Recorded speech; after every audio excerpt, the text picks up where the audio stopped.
बौद्धिक स्पर्धा आणि या स्पर्धेच्या निमित्तानं आजच्या कार्यक्रमाला उपस्थित असलेल्या विचारपीठावरती सन्माननीय प्रमुख उपस्थिती असलेले सन्माननीय विनोदजी काळे,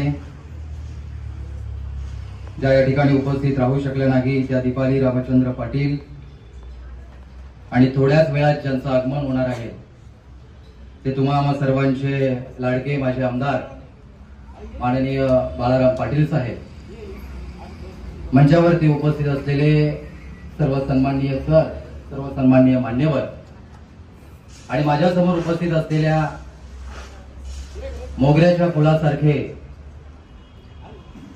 बहरलेले सगळ्या विद्यार्थी मित्रांनो, आपण सर्व वक्तृत्व स्पर्धा देऊन वक्तृत्व स्पर्धेच्या पारितोषिकीच्या कार्यक्रमासाठी या ठिकाणी आपण सर्व उपस्थित आहात।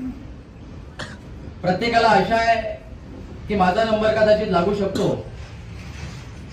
परंतु एक आवर्जून मी आपल्याला सुरुवातीला सांगितलं पाहिजे की स्पर्धा म्हटली की जीत पराजित हार ह्या सगळ्या गोष्टी आल्या, पण जसं सरांनी आता मागेशी सांगितल्याप्रमाणे हे स्पर्धेचं युग आहे आणि या स्पर्धेच्या युगामध्ये जर आपल्याला टिकायचं असेल तर निश्चित आपण स्पर्धा केली पाहिजे आणि त्या स्पर्धेतून आपण वेगळं काही आपल्याला जिंकणं जरी आपल्या भाग्यात जरी आलं नाही, आपल्या वाट्याला आलं नाही, तरी एक अनुभव आपल्या वाट्याला येतो आणि त्याच अनुभवातून आपण फार काही मोठं पुढे जाऊन मिळवू शकतो, हे देखील आपण प्रामुख्याने लक्षात घेतलं पाहिजे।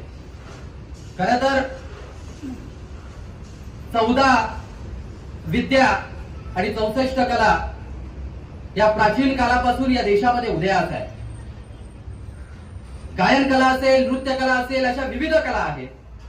त्याच कलांमध्ये वक्तृत्व ही देखील एक कला आहे आणि ही वक्तृत्व कला ज्याच्या वाट्याला आली, ही वक्तृत्व कला तुम्ही आम्ही जर विकसित केली तर येणाऱ्या आगामी काळामध्ये भविष्याचा वेध यशस्वीरित्या आपण घेतल्याची सगळ्यात महत्वाची गोष्ट आपण लक्षात घेतली पाहिजे।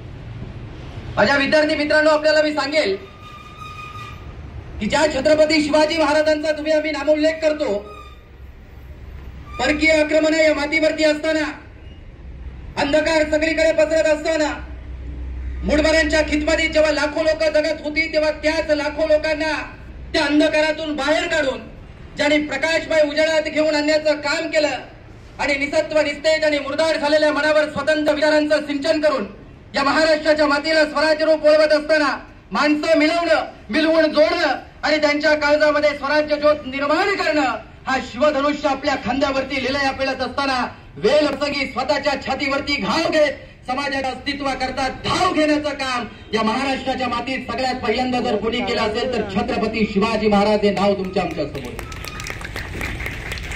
ज्या छत्रपती शिवाजी महाराजांनी या अंधकारामध्ये असलेल्या सगळ्या रयतेच्या डोईवरती सुखाचं छत्र उभं करण्याचं काम केलं, इथल्या 18 पगड 12 बलुतेदार जातीपातीतील सगळ्या मावळ्यांना एकत्रित केलं आणि मावळा या नावाखाली गुंफलं, त्या सगळ्या मावळ्यांमध्ये नवचैतन्य निर्माण करण्याचं, या स्वराज्याकरता लढण्याचं, झुंजण्याचं आणि स्वराज्याकरता हे स्वराज्य निर्माण करण्यासाठी त्या मावळ्यांमध्ये नवचेतना, एक ऊर्जा निर्माण करण्याचं काम शिवाजी महाराजांनी केलं आणि म्हणून हे स्वराज्य निर्माण झालं।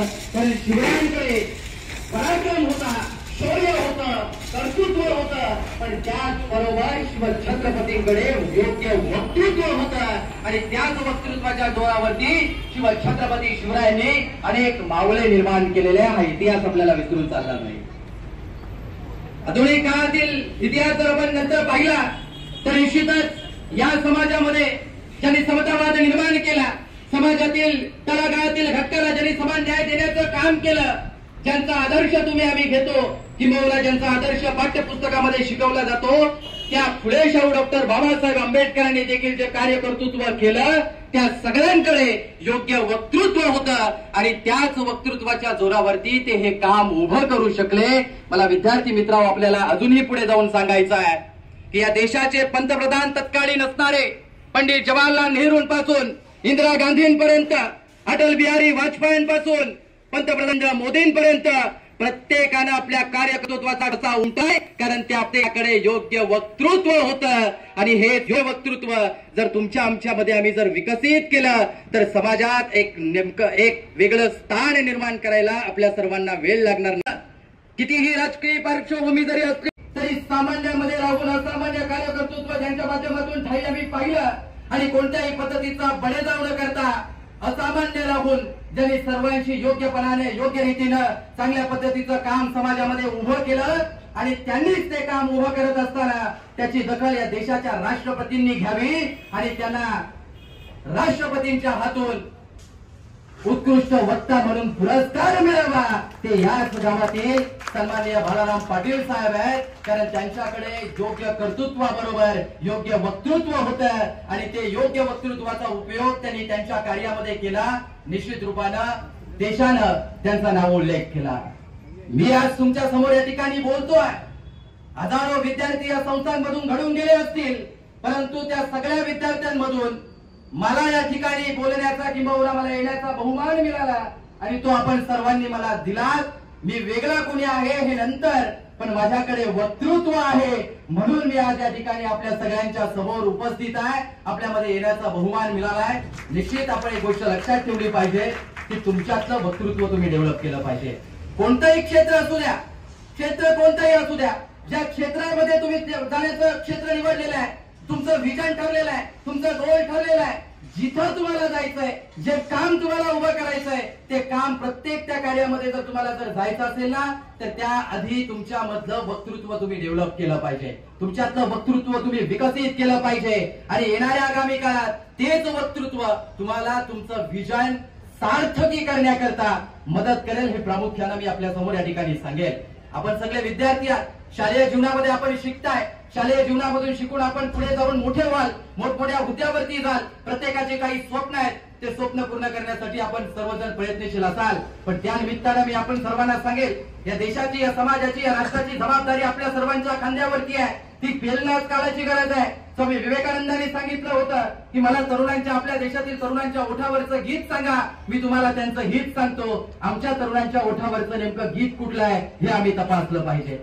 ही तपासण्याची आवश्यकता आहे आणि म्हणून आमच्या तरुणांच्या ओठावरती जेव्हा राष्ट्रभक्तीचं गीत येईल, जेव्हा राष्ट्रप्रेमाचा आणि समाजाभिमान त्यांच्या अंतरंगामध्ये कोरला जाईल, त्यावेळेला तुमच्या माध्यमातून खऱ्या अर्थानं राष्ट्रीयत्व ही भावना खऱ्या अर्थाने या देशाला महासत्तेकडे वळवणारी आहे. ही पहिल्यांदा आपण लक्षात घेतली पाहिजे आणि म्हणून तो विचार आपल्यामध्ये आपण पेरला पाहिजे, तो विचार आपल्यामध्ये आपण अंगीकृत केला पाहिजे. युवा वो नहीं होते जो हवा के साथ बहते हैं, युवा वो होते हैं जो हवा का रुख बदल देते हैं. समाजात परिवर्तनवादी युवकांची अपेक्षा आहे. असे युवक इथे घडले पाहिजे. सरांनी मगाशी सांगितलं की विद्यार्थ्यांच्या माध्यमातून आम्ही सातत्याने नवनवीन उपक्रम करण्याचा संस्थांच्या माध्यमातून कार्यक्रम करत असतो. विद्यार्थी खऱ्या अर्थानं परीक्षांमधून, वेगवेगळ्या स्पर्धांमधून आणि त्यांच्या होणाऱ्या ऍक्टिव्हिटीज मधून घडत असतो.